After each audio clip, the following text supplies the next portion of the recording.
Hey folks, this is Cindy. Thanks so much for stopping by. In today's video, I'm going to talk about Copic Coloring in the Canvo by Catherine Pooler Designs. And I'm also going to be sharing this darling stamp by Technique Tuesday. This is the Greenhouse Society November stamp. It is the Poinsettia, and I just think it is so lovely, but we will get to more of that here soon. So what is the Canvo? Canvo is the spin on the bullet journal, but it's perfect for stampers. It's a combination of canvas and journal. It has a heavyweight paper to prevent bleeding through with stamps or water-based markers and other types of medias. It was designed to help you stay organized and track goals and such, just like the bullet journal, but it was also designed for you to be creative. Which is awesome because while I keep a notebook that is literally bullets of notes that I need to keep in order to keep track of certain things in my life, in order for me to use something on a daily basis that I'm going to function with and I'm going to want to grab for every time, I need that bridge between creativity and function. And let's be honest, folks, at the end of the day, I am a colorist. I use my markers and my colored pencils and I make pretty things. So this was right up my alley. However, my first question was, can you use Copic markers on the Canvo? And my second question was, how well do colored pencils work on the Canvo? The short answer is yes, you can color with Copics in the Canvo. However, it does bleed through. Now, for some folks, this is a problem, and I know that bullet journalers typically like to maximize as much space as possible in their journals, which is totally understandable. But what if you don't mind? So if the short answer is yes, and you don't mind the bleeding through the paper, what else is there to talk about? Well, there are a few things that you should know if you're going to use Copics in the Canvo as well as with colored pencils. So that's what we're going to talk about in today's video. Also, I'm going to share that Techniques Tuesday Greenhouse Society Poinsettia stamp. I fell in love with this the moment I saw it, and I felt that it would be super duper to kick off coloring in my Canvo on my December spread. So let's get started. Okay, so I have my layout done here for the month of December. Now, I'm not going to walk you through how I did this. I will link to some videos at catherinepooler.com. She can walk you through how this has been done. It's actually pretty basic. What I want to focus on today is coloring in this poinsettia and talking about this paper and how it works. The other thing is, folks, I am not going to compare this to other papers outside of the fact of what you would typically look for in a good Copic friendly paper.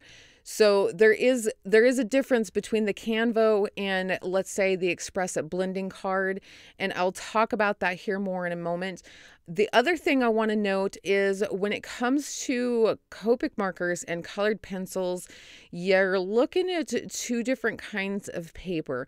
Copic markers need and usually work better with a smoother surface, a smoother paper, where colored pencils, they do better on a paper that has a little bit of tooth. So the Canvo actually has some tooth, and that's not always a guarantee to success when it comes to colored pencils, but it generally helps a bunch. Now, this does have some tooth, but I do have a few things I'd like to talk about a little bit more with colored pencils, but we'll talk about that when we get there. You guys are also going to get a sneak peek on what some of my December calendar looks like. I got the Canvo and I just went to town, folks, and then I got the majority way through my December calendar and I was like, oh, I'm going to be doing a video on this and everybody's going to see this, so I should probably slow my roll.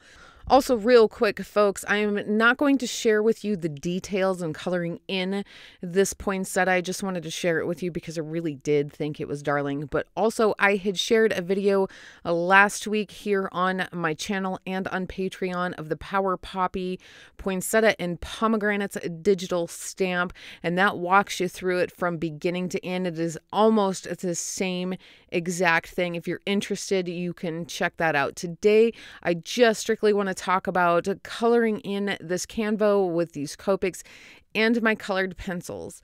Okay, so that being said, let's start talking about how Copic markers work on paper. And this is really good information. Doesn't matter what paper you're working on, it is a good thing to know. There's a lot of information that goes into good quality papers, especially good quality papers for Copic markers, and I'm only going to give you the Cliff Notes version, folks. So there's several things we're looking for in a good paper for Copic markers. You want a paper that has a good fiber content. Fiber content is important because this is what helps hold the ink inside our paper. Low quality, low fiber count papers will literally allow all of that ink to bleed through the backside of your paper. While some bleeding is okay, what we don't want is we don't want your Copic showing up for the party and your paper promptly escorts the Copic out through the back door. If your Copics are making a quick exit, folks, you're not going to have any time to blend and your coloring is going to suffer for it. Next up, we'd be looking at hot press versus cold press. Hot press is a smooth paper and it's ideal for Copics. Cold press has tooth, and that's microscopic hills and valleys on the surface of the paper, and that is ideal for colored pencils. Can you use both on either paper? Yes, but we'll talk about that more here in just a moment. Now, we also need to consider coated versus uncoated paper. Copics tend to work best with uncoated paper for the same reason you want a high fiber content. Only this time, your Copics are showing up to the party and the bouncer, also known as the coating, won't even let them in the door. In other words, your ink is sitting on the surface of that paper, and it goes without saying that this can create a whole slew of problems. Now, I did notice while I was coloring in this, I did stay wet on the surface for just a moment or two, and I mean just a moment or two. That is actually a good sign. What I'm talking about is pooling on the surface. Tiny bit wet for just a couple seconds is great. Pooling is not great. Last, but certainly not least, is composite paper, and I'm not going to get into that here because I honestly have no idea if the Canvo is a composite paper, and I'm also not 100% certain it would have made any difference in my coloring today.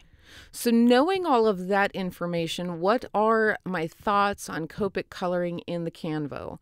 We already know to expect some bleeding. While bleeding may be a deterrent for journalers in terms of Copic, it's not awful. I've had card panels where I've used Express Blending card that have just about the same amount of bleeding. My ink isn't trying to escape out the backside of the paper, it's just showing itself, so to speak, which also means it's not pooling on the surface, so that's good. So the question at this point, is there any bleeding or wicking outside of our stamp line? There is not, and that is super duper fab. You don't want any bleeding outside of your stamp line. That's when your images start getting ruined. The Canvo does have a wee bit of tooth, so it'll be interesting to see what that does with our colored pencils. But what does that mean for our Copics? Well, I can feel a tiny bit of drag. I can feel that my marker isn't moving as efficiently across the surface of the paper. And this is where you can sometimes get in trouble with blending. You need it to be able to move quickly and efficiently enough, even with the length of time that that paper stays wet, that you're going to get a good blend. So as I'm coloring, I'm noting the drag. And while I'm coloring, the blend isn't on the same level as Express Blending card, but it's absolutely not a deterrent for this paper. Even with the drag, the ink is staying wet long enough that I am seeing a decent amount of natural blending without bleeding outside of my lines, and that's perfect. This is great news. I will note, however, resist the urge to scrub, folks. This is never good on any paper. If your Copics have plenty of ink in them and you're coloring the way you should, the blend on this paper is going to be good enough. It should also go without saying that the Canvo is uncoated paper. Overall, I'm really happy with Copic Coloring in the Canvo, folks. I don't know that I would do any large projects in it, but for the stamps, or for stamps like these and the stamps that Catherine has to offer that go with the Canvo, I think this is really good. In fact, I may add this to my monthly rotation. I haven't decided yet. But overall, I really enjoyed Copic Coloring in this. Hopefully, while I was talking, anytime I moved my hand, you could get an idea of what I was talking about with those blends. Okay, so now I'm working with my colored pencils, and I'm only going to talk about how I feel about using the Prismacolors in the Canvo. I can't speak to any other brand of colored pencils. I do own others, but I've only used the Prismacolor, and I only use Prismacolors. They are my preferred pencil, generally regardless of what kind of paper I'm using. So I can only speak to those. I would highly recommend that you test them out if you want to see how they work. But that being said, I loved using my colored pencils in the Canvo. Now, we've already established that this is probably cold press paper. It does have some tooth to it. And when you're coloring with colored pencils over Copic, you're not trying to recolor the entire image. You're only trying to add in that detail. But I have used the Prismacolor in the Canvo, both without Copic and obviously here with the Copic.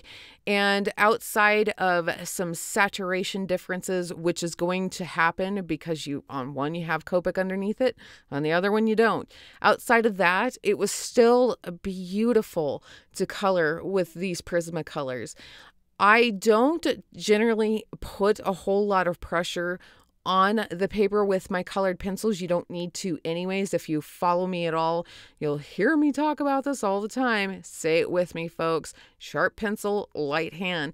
But even at that, my pencils they worked beautifully. That tooth is absolutely picking up the pigment of that pencil. And at the end of the day, that's really what you want with any paper on your colored pencil, is for that tooth to grab onto that pigment and still allow it to blend out smoothly enough. So I still have a light hand while I'm coloring in this image, but I don't see any streaking. When I'm moving in those tight circular motions, everything looks nice and packed in there, nice and tight compared to, let's say, the Express It blending card, because that's what I typically use. If I flick out with my pencil, I noticed that the tips of my lines are just a wee bit sharper, but overall it looks smoother, like it's blending into that paper. I think that the Prismacolors with the Canvo are ideal. Now, if you aren't one of those people where you want to do any Copic coloring in your Canvo because you're afraid of the bleeding, but you want another alternative for coloring in the Canvo, I honestly think that you cannot go wrong with Prismacolors. Now, again, this bleeding on the backside of this paper is not a problem for me. I honestly don't care, and I may have an idea on how I can address that issue later. I'm not going to talk about it here because I need to test it out first. So overall, this might still work for me. But even at that, I don't care. If that's a problem for you, these Prismacolors are super great. I want to note at this point that I'm using my Pablo White colored pencil in this. White colored pencils over the top of colored ink can be super tricky. It is so easy to get super heavy-handed and start creating really stark, ugly highlights. Again, going over the top of this Canvo paper with these pencils was just beautiful. That was the only point where I had gotten a little heavy-handed with that white and it looked a little too stark to me. Otherwise, using that white over the top of this, it was perfect. It was effortless. I think that it turned out wonderfully. In fact, here in just a moment when I'm done coloring in this leaf, you're really going to see how smooth of a blend that is with these colored pencils. Sometimes going in with indigo blue and then going over the top with that with the apple green and then spring green can sometimes be a little tricky on Express It blending card. You kind of have to mind your P's and Q's, so to speak, to make sure that those blend in and you don't have any harsh edges with that indigo blue. Totally not a problem in the Canvo, and I think that's great. And while I finish this up, folks, I wanted to let you know that do be sure to head on over to catherinepooler.com. I will have that link down below. There are other products that coordinate with the Canvo. She has a stamp set that is the months. You may have seen that at the beginning of this video. She has a stamp set that has the days of the week. Plus, she has so much more that work perfectly in the Canvo. She's also going to be releasing some more here soon, so definitely stay tuned for those. And she also has a Club Canvo, and you can read more about that over on her website.